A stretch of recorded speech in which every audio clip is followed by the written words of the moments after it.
Halo sahabat TM, jumpa lagi kita di podcast TM Share. Oke, kali ini aku, Tini, sedang bersama narasumber yang keren banget nih, asli Kota Gede. Kebetulan kita juga lagi di Kota Gede. Oke, langsung aja nggak usah lama-lama. Aku lagi sama Mbak Nungki dari Kreatif Batik. Boleh diceritakan Mbak, dan mohon maaf memperkenalkan diri terlebih dahulu, terus nanti langsung lanjut memperkenalkan Kreatif Batik kepada Sobat TM Share semuanya. Ya, oke, terima kasih Mbak Tini. Ini panggilannya apa nih? Sobat TM? Sahabat TM. Oh, Sahabat TM. Ya, Sahabat TM. Halo. Ya, pas banget ini di Kota Gede, dan saya juga akamsi Mbak. Oh, akamsi. Ya, anak kampung sini. Di Kota Gede juga, dari lahir sampai sekarang. Ya, kita masih cinta Kota Gede. Ya, makasih Mbak Tini. Sebelumnya benar apa yang disampaikan Mbak Tini tadi. Nama saya Nungki, ya, nama panjangnya Haleilin Gasifa, tapi cukup dipanggil Nungki aja karena nama panjangnya menurut saya agak sulit. Ya. Nah, saya juga sekaligus founder dari Kreatif Batik. Itu kita produksi batik dari mulai kain, baju sampai ke aksesorisnya.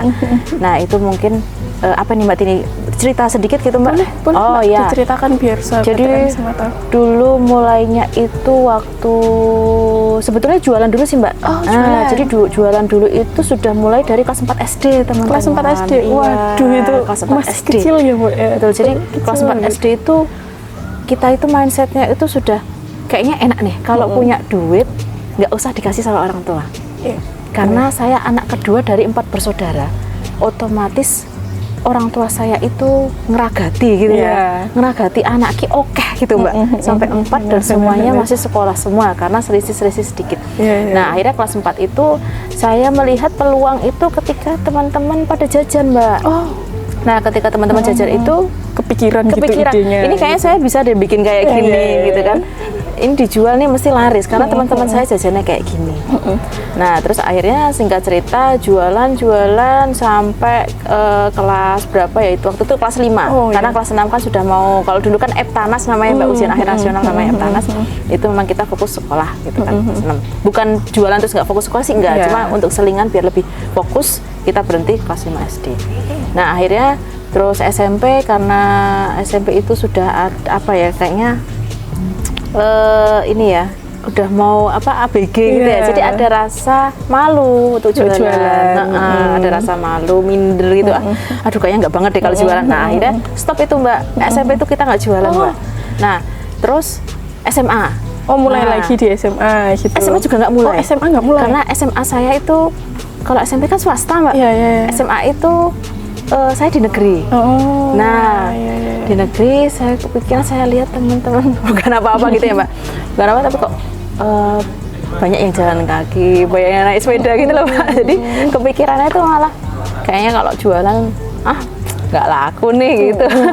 Nggak tahu Mbak, itu yang ngajarin siapa tuh udah ada kepikiran tuh kayaknya nggak laku nih, males nggak usah jualan gitu. Nah, akhirnya jualan lagi tuh semester 3 kuliah. Mulai lagi gitu. Itu udah ke batik atau yang lain Mbak? Belum ke batik. Jadi itu reseller Mbak. Reseller. Itu dulu online. Jadi dulu itu sudah 2008 itu semester 3 itu sudah zamannya kan sudah main Facebook Mbak. Nah, sudah main Facebook. Ini nggak apa-apa ya sebut gitu ya Mbak ya? Nggak apa-apa, santai Mbak. Nah, itu sudah main Facebook. Masih Facebook pribadi itu, terus coba-coba jualan pakai Facebook, namanya dulu Butik Batik. Butik Batik. Iya, nama Facebooknya. Tapi yang dijual masih random, nggak cuma batik gitu? Atau emang khusus batik gitu? Batik tapi lebih ke printing Mbak. Jadi tekstil ya. Tekstil gitu. Karena apa? Karena pertama mungkin kita juga nggak ada pengetahuan tentang batik kan. Yang kedua yang murah Mbak. Kulaan murah, dijualnya juga murah gitu ya. Nah, terus mulai jualan itu kulaan dari pasar, dari toko satu ke toko yang lain, terus jualan itu sampai laris Mbak. Setiap hari itu kita pasti ada pengiriman. Di tahun 2008 itu kita sudah mulai Facebook, setiap hari ada pengiriman. Bahkan pengirimannya itu tidak hanya dalam kota Mbak, luar provinsi itu banyak Mbak. Iya, luar provinsi, malah luar provinsi itu banyak sekali. Bahkan kita sudah sampai luar itu juga dari Facebook Mbak. Itu orang luar langsung itu nyangkol di Facebook kita. Sampai dulu itu kalau temen mau mau bergabung itu kan kalau udah penuh kan kita harus delete satu-satu biar mereka bisa gabung. Nah itu sampai saya tuh bikin akun tuh sampai 2. Jadi butik batik 1 dan butik batik 2 dulu itu. Saking lakunya. Sampai larisnya Mbak itu. Saking larisnya. Terus apa namanya?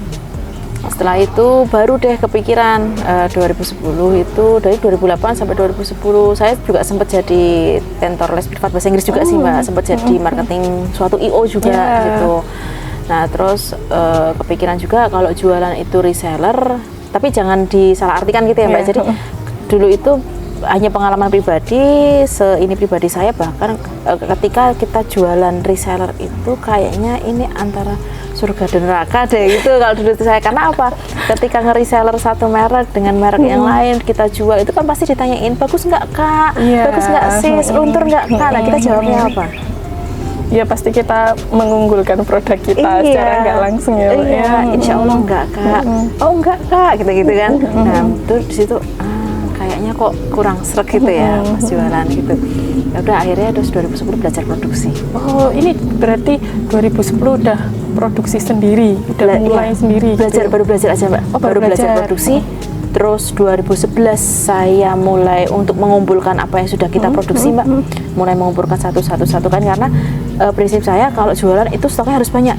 Kalau kita menawarkan orang stoknya sedikit, orang itu juga nggak terlalu percaya. Ini beneran jualan apa enggak sih? Terus juga variannya juga kurang banyak kan juga kurang menarik.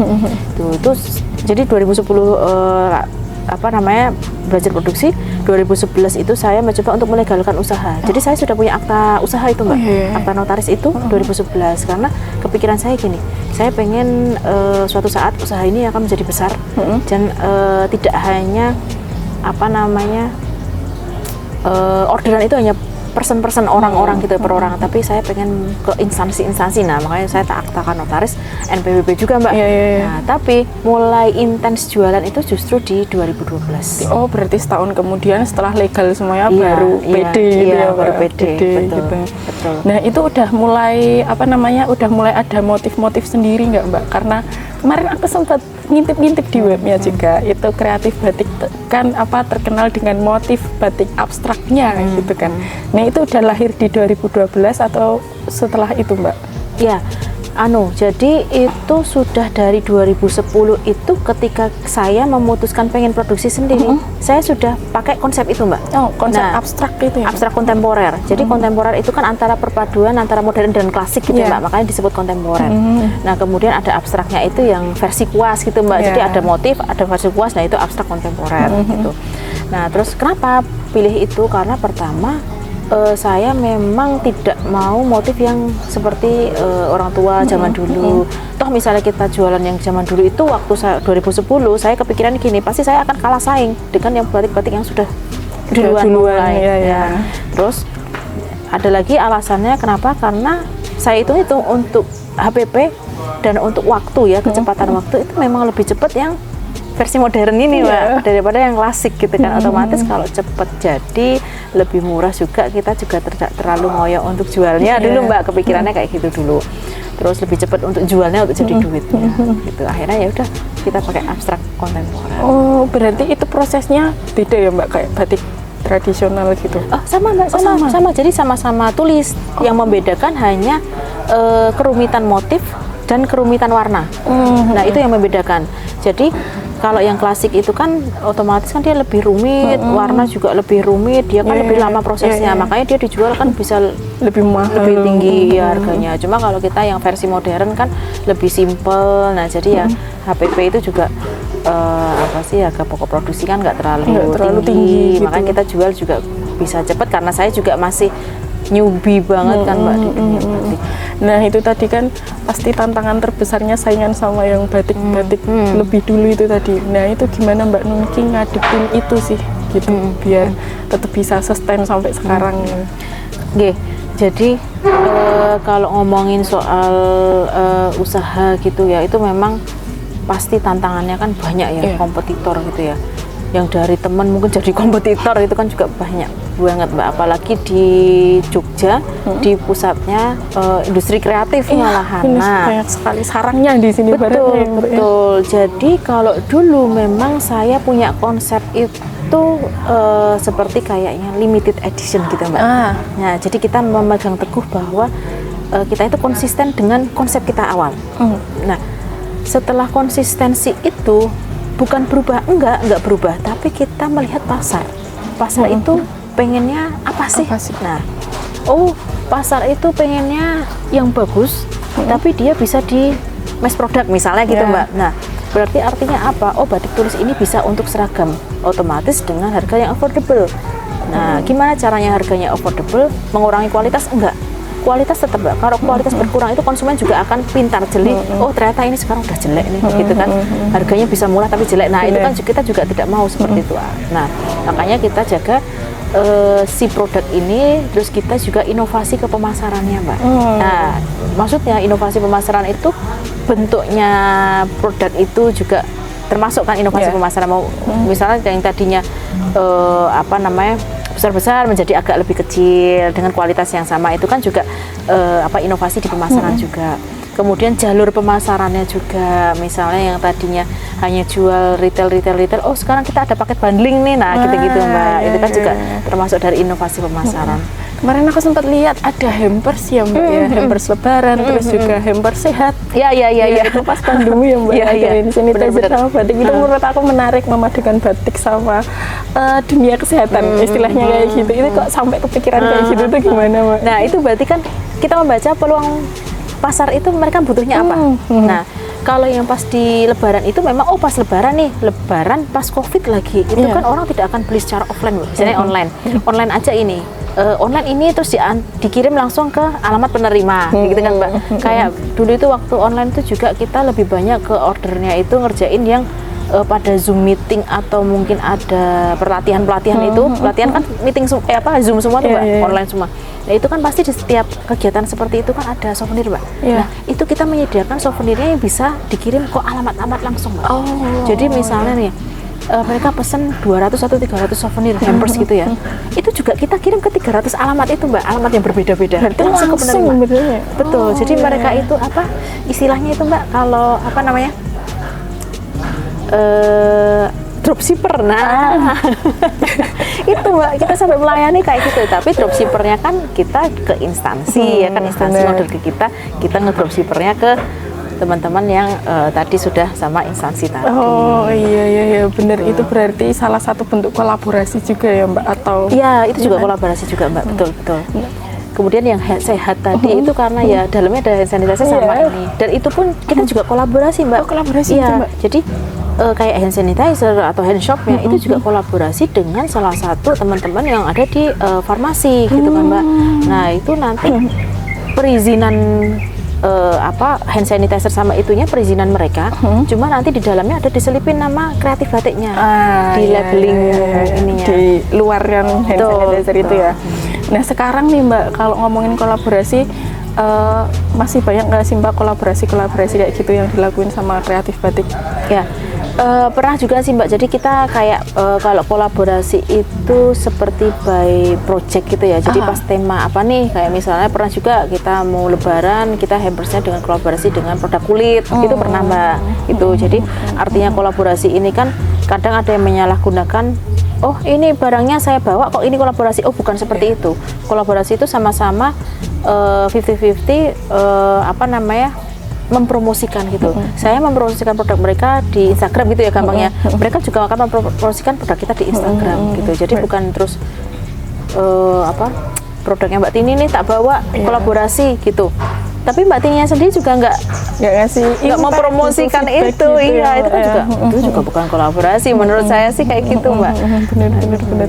Tapi menarik sih Mbak konsepnya, baca peluang, berarti bisa sustain juga dari keadaan pasar dan peluang ini ya Mbak ya. Nah, kalau tim kreatif batik sendiri ada berapa sih Mbak? Itu dari sepak terjangnya itu aku mikirnya banyak gitu, ada 50 orang, 100 orang.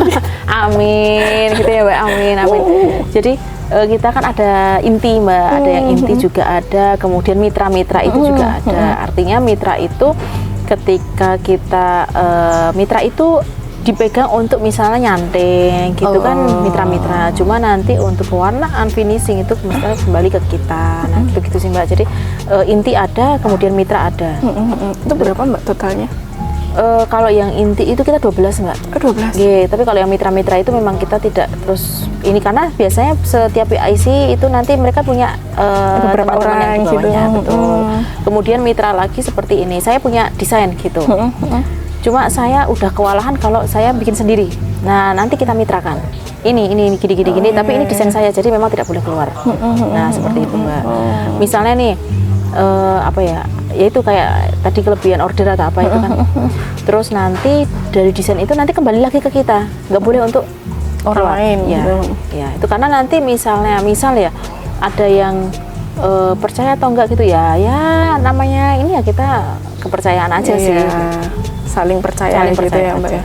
Tapi itu mitra-mitranya itu di sekitar kota gede tetap Mbak, atau ada di luar kota gede? Enggak juga Mbak, di luar kota gede. Iya, di luar. Kalau di kota gede sendiri itu karena terkenal dengan sentra konveksi. Nah, saya juga kan kemarin juga apa ya namanya istilahnya tuh saya dadaan jadi ketua kelompok jahit Mbak. Oh alah, itu Ya, ada Mbak. Itu ada. satu kota gede atau satu kelurahan malah satu Mbak. kelurahan. Satu kelurahan. Itu kelurahan kan itu ada 14 RW. Iya. Nah, itu jadi kalau untuk mitra seperti jahit itu memang di sekitaran kota Purbayan dan kota gede. Jadi kelurahan kecamatan itu kalau mitra-mitra jahit. Tapi kalau untuk mitra reproduksi yang batik itu justru kita malah di luar kota gede ya. Tapi di kota gede sendiri ada yang nyanting gitu Mbak? Masih yang nyanting? ada. Ada. Berarti emang istilahnya bagi-bagi rezeki ya Mbak ya, keluar gitu biar enggak ngedumplek di situ aja. Dengan gitu juga kita kan ini Mbak, justru itu menjadi doa juga kan. Orderannya semakin banyak. Terus Pak seneng didoain gitu. Kadang ada yang minta, "Mbak, ada jahitan lagi nggak?" Lah gitu kan kita Mbak, jadi doa. gitu. Iya, jadi doa juga. Ini pada seneng nih kerjanya, pada happy, nggak beban, nggak ini gitu kan Mbak ya. Nah, kalau di kreatif batik ini alamatnya di mana sih Mbak? Biar teman-teman tahu. Oke. Gitu. Ya, nanti biar sahabat-sahabat TM ini bisa googling Mbak, kreatif batik itu pakai C, kreative ya. Kreative batik gitu betul. ya. Terus alamatnya sendiri ada di Kota Gede di Selokraman Mbak. Selokraman. Oh, Selokraman Ya, teman-teman. Selokraman RW 11. RW 11 berarti itu udah Kelurahan langsung Purbayan. ketemu gitu. Udah langsung Di situ. ketemu Kelurahan Purbayan. Atau nanti tinggal diklik aja, di browsing aja kreatif batik. Nah, itu udah keluar. Itu udah terkenal di Jogja teman-teman, jadi gampang nyarinya insya Allah gitu ya Mbak. Amin, doanya Mbak Tini. Oke, tadi kalau udah ngomongin panjang lebar dari sejarahnya Mbak Nungki sendiri ngebangun kreatif batik ini sendiri, terus kolaborasi yang udah dilakukan, terus impact ke sosial, ke masyarakat juga udah ada. Nah, harapan terbesar dari Mbak Nungki untuk dunia batik ini apa sih kalau boleh tahu? Oke. Jadi gini, kalau ngomongin soal batik, apalagi pas nih ya udah mau Hari Batik ya. Hari Batik Nasional. Nah, sedunia, internasional berarti ya. iya betul. Nah, jadi gini, batik itu kan mungkin kalau orang bilang sustainable, ya, keberlangsungan artinya. Nah, keberlangsungan ini tidak terlepas dari regenerasi. Ini yang biasanya orang-orang terlupakan, Mbak. Keberlangsungan itu sustainable, ya kita pakai gitu ya, kita beli, kita tahu nih batik tulis, batik cap, batik yang asli gitu ya, kita pakai, kita beli, kita promosikan, ikut bantu jualkan, ya itu sebagian. Tapi yang lebih penting lagi itu justru regenerasinya. Karena apa? Sekarang regenerasi teman-teman muda itu sudah tidak mau berkecimpung di industri batik. Kayak misalnya SDM-nya. Nah, itu SDM itu susah Mbak kalau mencari yang memang masih muda. Oh iya, karena mungkin membangun ketertarikannya gitu ya Mbak. Betul. Makanya kita berkolaborasi lah juga dengan beberapa instansi untuk mengadakan pelatihan batik Mbak. Nah, pelatihan batik ini biasanya saya kasih syarat teman-teman yang masih produktif. Nah, artinya usia-usia yang memang ya muda lah ya, masih produktif gitulah. Orang muda bisa, gitu ya? Ya, untuk bisa ikut di pelatihan kita. Nah, pelatihannya ini juga pun pelatihan yang memang didasari dengan apa yang sudah kita produksi, supaya teman-teman itu untuk dia suka itu kan dia harus fun dulu Mbak, mencintai dulu. Oh, ternyata fun ya, bikin batik itu ternyata gampang ya, oh ternyata lucu ya diwarna-warni, nah kayak gitu Mbak. Makanya kita konsepnya warna-warni itu ternyata lucu ya warna-warni, oh cepet ya, gampang ya, oh berarti bisa jual ya. Nah, itu Mbak, kita bangun di masyarakat itu seperti itu. Iya. Nah, tadi buat narik orang muda itu dengan warna-warna cerah buat membangun kepercayaannya mereka, bukan kepercayaan, kesenangannya mereka ya Mbak ya, biar merasa batik itu fun, batik itu nggak tua, batik itu nggak membosankan gitu. Nah itu Mbak Nunki sendiri tuh mulainya dari mana sih? Dari Karang Taruna yang ada di sebelah rumah, atau dari teman-teman yang pegiat batik juga, atau dari sosial media, campaign-campaign gitu, monggo Mbak Nunki. Ya, dulu tuh malah Mbak. Jadi kita mulai itu bukan basis komunitas. Jadi memang benar-benar saya pribadi yang mencari instansi mana sih yang memang bisa kita kerjasamakan. Artinya gini, kalau seperti pelatihan batik itu kan juga pengennya sih teman-teman yang ikut itu kan bisa gratis Mbak, ya kan, seneng tuh Mbak kalau dikasih pelatihan gratis gitu ya. Nah itu saya menjembatani mana ya yang bisa kita ajak kolaborasi gitu. Nah itu saya pertama. Kemudian setelah kita dipercaya gitu ya, setelah kita dipercaya, kemudian baru saya turun ke masyarakat. Saya turun ke masyarakat karena masyarakat itu kan butuh kepercayaan Mbak. Nek nggak butuh kepercayaan, siapa sih kowe gitu kan? Apa sih gitu, apa sih gawean apa sih gitu kan Mbak. Nah karena masyarakat butuh kepercayaan. Nah akhirnya setelah saya merasa sudah dipercaya, turun ke masyarakat, saya juga gabung di beberapa komunitas yang ada di masyarakat di wilayah itu kan, kayak misalnya ada kampung wisata, kemudian ada LPMK, ada kayak kelurahan budaya, dan memang apa yang ada di kelurahan gitulah, di kecamatan gitu juga. Akhirnya saya juga terjun nih di misalnya di forum komunikasi UMKM gitu, yang sekarang saya jadi ketuanya forum komunikasi UMKM itu. Nah itu saya baru terjun ke masyarakat bahwa ini loh seperti ini itu bisa menjadi daya tarik untuk kayak misalnya meningkatkan perekonomian. Nah gitu Mbak. Bener, ekonomi sekitar gitu ya Mbak utamanya. Jadi memang benar-benar kreatif batik ini kembali ke dasar istilahnya gitu.